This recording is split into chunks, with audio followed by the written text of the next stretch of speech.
Audrey Farine. Des opposants à Muammar Kadhafi ont annoncé la formation d'un Conseil national libyen. Ils ont souligné qu'il ne s'agit pas d'un gouvernement provisoire, mais constitue la face politique du mouvement révolutionnaire. Ce nouvel organe doit représenter les villes tombées aux mains de l'insurrection en Libye.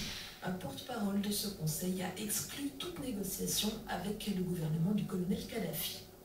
Les évacuations massives d'étrangers qui fuient la Libye se sont poursuivies aujourd'hui. Un ferry est notamment arrivé à Malte avec près de 1800 personnes à bord. Au total, environ 100 000 personnes ont déjà quitté la Libye, selon un communiqué du Haut Commissariat aux réfugiés. Dans la Tunisie voisine, le Croissant Rouge local parle d'une crise humanitaire et appelle à l'aide. Le Premier ministre tunisien a justement annoncé sa démission à la télévision nationale. Mohamed Ghannouchi dirigeait le gouvernement de transition formé après le départ du président déchu Ben Ali qui a quitté le pays le 14 janvier dernier. Sa décision fait suite à une vague de manifestations de rue d'opposants qui lui reprochent d'être trop proche de l'ancien régime. En ski de fond, Dario Colonia a échoué à la 24e place de la poursuite sur 100 km aux mondiaux à Oslo.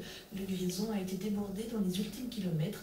Le titre a été décroché par le Norvégien Petter Northug qui obtient sa 5e couronne mondiale. En football, on joue la 22e journée de Super League aujourd'hui. Young Boys reçoit Neuchâtel Xamax au stade de Suisse. Les Neuchâtelois ont pour l'instant une légère avance, Bernardin Allemagne.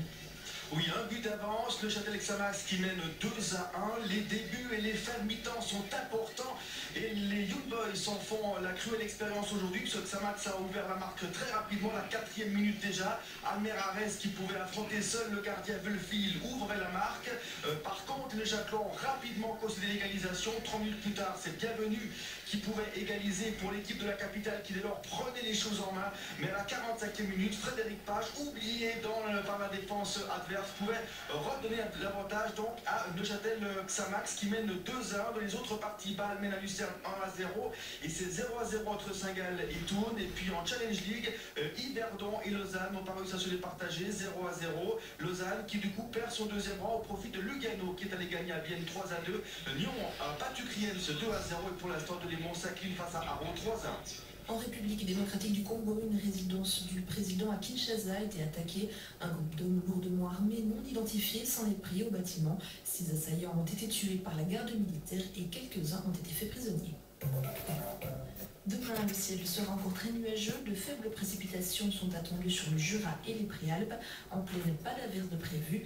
Il fera un maximum de 6 degrés au meilleur de la journée, voire 8 en vallée. Infotrafic RSR sur Option Musique. On roule toujours sans difficulté.